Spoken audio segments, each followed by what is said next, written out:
ज़िली अदालतें हैं आपकी, उन पे एक बात पता चली है कि ज़ेर-ए-इल्तवा मुकदमात जो है उनकी तादाद 20 लाख से सर मुतजाविज़। इसका मतलब सर 20 लाख का बैकलॉग है केसेस का।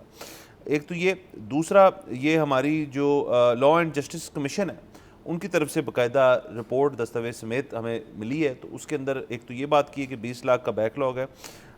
1153 अदालतें इस किस्म की हैं जो जजेस की अदम तैनाती के बायस जो हैं गैर फ़ाल हैं इस वक्त। उसके अंदर से 808 जो है पंजाब में हैं, 99 जो हैं वो आपकी जो हैं सिंध में हैं, 78 जो हैं आपकी बलूचिस्तान में, 139 जो हैं वो पेशावर में है, और 29 अदालतें जो हैं वो आपकी इस्लामाबाद के अंदर है। तो इधर जजेस ही नहीं हैं। तो सर ये एक बड़ा डीपर इशू है ज़िली अदालतें की। अगर बात करें कि वहाँ पे देखिए मुकदमात जो हैं उनकी बुनियाद और शुरुआत जो है वो किसी इस किस्म की अदालत से होती है।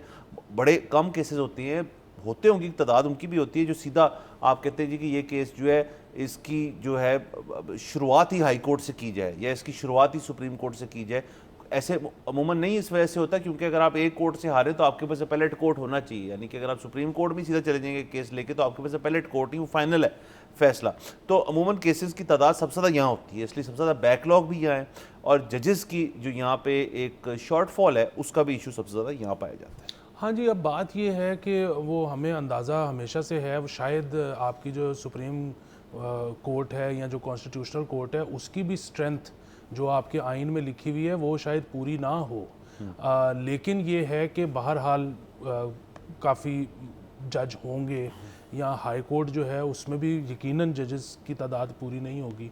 लेकिन बहरहाल अब ये ज़िली जो अदालतें हैं इनमें मामला सबसे ज़्यादा है, और ये जो जज की तैनाती है या जज की भर्ती है ये एक इतना बड़ा इशू बन चुका है। उसकी वजह ये है कि देखें, वैसे तो अब हालात ये हो गए हैं कि पहले जिस तरह था कि जी शिकायत आती थी कि स्कूल में पढ़ाई ठीक नहीं है, कभी ये नहीं कहा जाता था कि स्कूल्स में टीचर पूरे नहीं हैं। ये मैं पुरानी बात आपको बता रहा हूँ।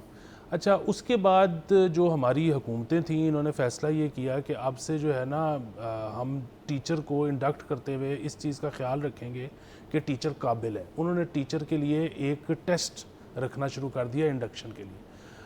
उसका नतीजा ये निकला है कि अब कंप्लेन ये आ रही है कि जी सरकारी स्कूलों में आपके पास असातिज़ा ही नहीं है, क्योंकि वो जो असातिज़ा आते हैं उनसे टेस्ट ही नहीं पास होता। अच्छा, अब ये जो जजेस की तैनाती है ना, इसका यही मसला है कि जब मतलब होना चाहे तो आप देखें, एक आप ट्रैफिक पुलिस के लिए अगर जॉब्स खुलती हैं तो पूरा स्टेडियम भर जाता है, एप्लीकेंट्स इतने होते हैं। तो अगर किसी को जज बनाना हो, मजिस्ट्रेट बनाना हो, तो लोगों की तो कमी नहीं है, अवाम तो बहुत सारे हैं। प्रॉब्लम ये है कि ये एक ऐसी चीज़ है कि इसमें मतलब आपके जो है वो सियासतदानों से लेकर तो दीगर महकमे, इदारे, सबके एंटीने खड़े हो जाते हैं कि अच्छा जी ये किस किस्म का शख्स जो है ये जज बनेगा। उसकी वजह ये है कि शायद ज़िली अदालतों से तो इन बड़े लोगों को फ़र्क ना पड़ता हो, और ज़ाहिर है तो इधर से तमाम लोग जो हैं वो बड़ी अदालतों में भी नहीं जाते, लेकिन बहरहाल जा भी सकते हैं। एक प्रोसेस है, एक आपकी भर्ती कब हुई थी, आपने कितने साल सर्व किया, उस सर्व करने के बाद आपकी एज क्या थी, तो आपको ज़ाहिर है प्रमोट करेंगे, आप उससे बड़ी अदालत में चले जाओगे।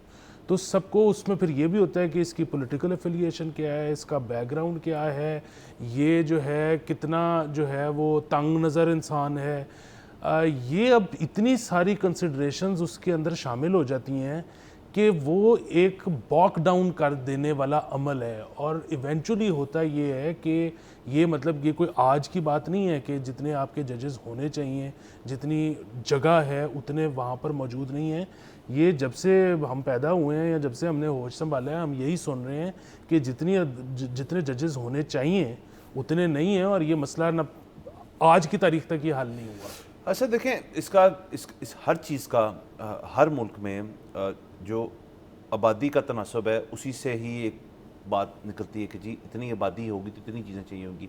हमारी जो खुराक है, जो हम इनटेक लेते हैं, उसका ताल्लुक आबादी से है। जितने हस्पतालों के अंदर डॉक्टर हज़रात, अद्वियात, उनका ताल्लुक भी इस चीज़ से है।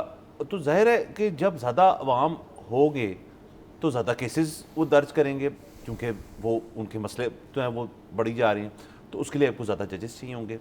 क्या कभी इस किस्म की गुफ्तगू हुई है कि जी इस सारे मसले को हल कैसे करना है? असल में उसका इशू ये कि मैं भी समझता हूँ दूसरी साइड को, कि जो निज़ाम है अदलिया का और अदालती निज़ाम और उसके अंदर इंसाफ मिलने का, वो हमारे मुल्क में बड़ा कॉम्प्लिकेटेड है। एक तो उसकी सबसे बड़ी वजह ये कि परसेप्शन बड़ी ख़राब हो चुकी है कि जी केस की तक 20 साल कितने भी नहीं गए या 15 साल तक तो लगेंगे ही। ये एक परसेप्शन चेंज करने की कैसे ठीक होगी परसेप्शन कि जल्दी जल्दी फैसले करें, लेकिन अब 20 लाख केसों का बैकलॉग है तो क्या जल्दी करें, बड़ा मुश्किल का। फिर सर इसके अंदर स्टेक होल्डर्स बहुत ज़्यादा मौजूद हैं। आप देखें कि इसके अंदर एक तो अदालत के अंदर वकला और जज हज़रात, ये दो स्टेक होल्डर हो गए। उसके बाद आपकी हुकूमत, जैसे आपने फरमाया, एक स्टेक होल्डर है इसके अंदर, क्योंकि वो भी एक नज़र रखना चाहती हैं। और ये ऐसे नहीं कि पाकिस्तान के अंदर है, अमेरिका के अंदर चले जाएँ, उनकी जो जजेस होते हैं वो भी पोलिटिसाइज्ड होती है एक चीज़ के भी, एक जज लग रहा है वहाँ पे, जो डिस्ट्रिक्ट अटर्नी जो कहते हैं, जो हुकूमती वकील होता है, उसके बाकायदा इलेक्शन होते हैं वहाँ पे वो अहमियत को डिस्ट्रिक्ट अटर्नी बन जाता है। तो मतलब दुनिया भर के अंदर है, हुकूमत स्टेक होल्डर बन गई। उसके बाद आप आ जाए, अवाम बहुत बड़ी स्टेक होल्डर है, क्योंकि केसेस तो अवाम ने करने ना, वो एक अलग बात है हुकूमत किसी पे केस कर दे या आपका कोई बैन अवी केस हो जाए, उसके तो एक और सड़क बनी हुई है जिसके ऊपर आपने चलना है, लेकिन मेजरली तो अवाम करती है, वो स्टेक होल्डर होगी। उसके बाद जो हमारी इतने सारे बार काउंसिल्स हैं यहाँ पे, जो दीगर अदालतों के बने हुए हैं, शहरों के बने हुए हैं या मतलब कहीं के बने हुए, वो बहुत बड़े स्टेक होल्डर्स हैं, वो भी एक हैविली पोलिटिसाइज। फिर उसके साथ मैं इसके अंदर दाखिल करूँगा लॉ कॉलेजेस को।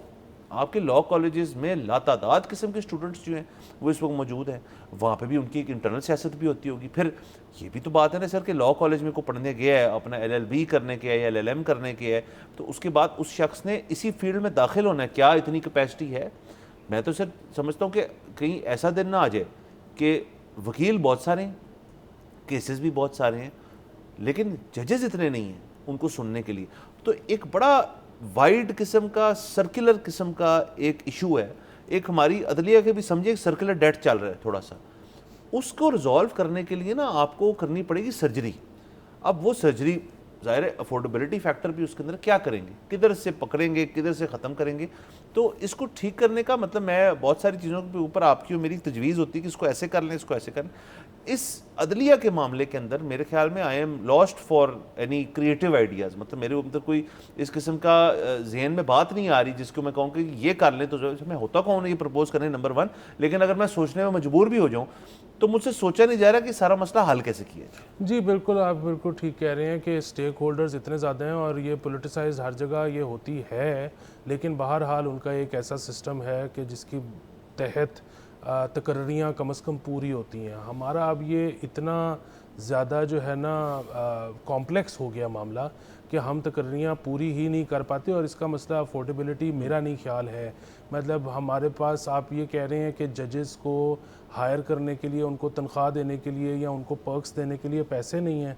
I don't think so. मतलब हम इतने हमने इदारे जो हैं वो इतने नुकसान के ऊपर चलाए हैं, इतने साल आज तक चला रहे हैं, तो जजेस तो मतलब फिर वही बात है कि अगर आवाम के केसों की सुनवाई जल्दी होगी, मतलब एक शख्स जब आता है केस लेकर अपना, तो वो वकला वगैरह को जो पे करता है, जो उसके उस असना में जो इकॉनमी का पहिया चलता है वो अलहदा है, लेकिन उसके अलावा अदालत की भी एक फ़ीस होती है, मतलब स्टैम्प पेपर लगता है, वो ड्यूटी कोई होती है, कुछ स्टैम्प्स लगती हैं, कुछ ना कुछ। बात ना ये है कि जी आपके पास उनकी रिटायरमेंट प्लान के लिए पैसे नहीं हैं, वो मसला नहीं है। और फिर वही बात है कि मतलब आप अगर बिजली के बिलों में फ्यूल एडजस्टमेंट चार्जेस लगा सकते हो, तो आप इस मद में भी कोई टैक्स एक नया करके तो तकर्रियाँ कर सकते हो, अगर उससे आवाम की ज़िंदगी आसान होती है। असल तो मसला ये है कि ये जो है ना इतने ज़्यादा कॉम्प्लेक्स हो गया हुआ है मामला। आपने ये बार काउंसिल्स की जिस तरह से बात की, मतलब यहाँ पे तो अब तासुर ये पाया जाता है, अगेन मैं ये नहीं कह रहा कि इसमें कोई हकीकत है, लेकिन तासुर ये पाया जाता है कि जी अच्छा वकील हायर ना करो, वो वकील हायर करो जो इलेक्शन जीता हुआ है या जिसकी पार्टी इलेक्शन जीती हुई है। इसी तरह मतलब यहाँ पे मैं नाम नहीं लूँगा, मशहूर है कि अब लोग जो बहुत तरक्की कर गए हैं ज़िंदगी में, अब शायद फेडरल मिनिस्टर्स हैं, वो आज तक अपने जिस लॉ कॉलेज से पढ़े थे उसकी पॉलिटिक्स में इन्वॉल्व हैं।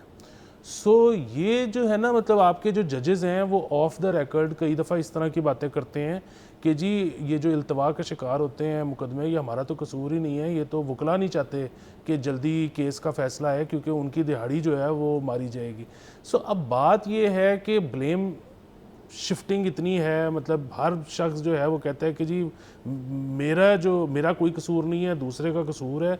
और शायद पार्टली हम सब अवाम समेत इसमें मुलव्वस हैं, मतलब जो अवाम ये समझते हैं बहुत सारे जो कि अदालत जाते हैं कि हम अदालत केस लेके जा रहे हैं फ़ैसला करवाने के लिए नहीं, इंसाफ लेने के लिए नहीं, दूसरे को रगड़ा लगवाने के लिए। सो अगर 5-5 साल पेशियाँ ही नहीं हो सकती तो फिर हमें क्या फ़ायदा अदालत जाने का। सो अगेन ये बहुत कॉम्प्लेक्स हो गया मामला, और क्योंकि इतने साल रहा है ना, देखें होता क्या है, मसले में ख़राबी आती है, आप उसको टाइमली ठीक कर लेते हो। अगर मसले में ख़राबी एक ख़ास वक्त से ज़्यादा रह जाए तो फिर वो आपके कॉन्शियसनेस का या सब कॉन्शियसनेस का एक हिस्सा बन जाती है। फिर ये है कि आप कहते हो कि अच्छा यार मैं इसमें ख्वार हुआ था, मुझे अब समझ आ गई है कि इस सिस्टम को अपने फ़ायदे के लिए इस्तेमाल कैसे करना है। तो अब जब मेरी बारी आई है तो मैं इसमें दूसरे को ख्वार कराऊंगा, मेरी बारी जब आई है तो मुझे ये ना बताओ कि अब तो हमने सिस्टम ही बदल दिया, अब तो सब ठीक हो गया।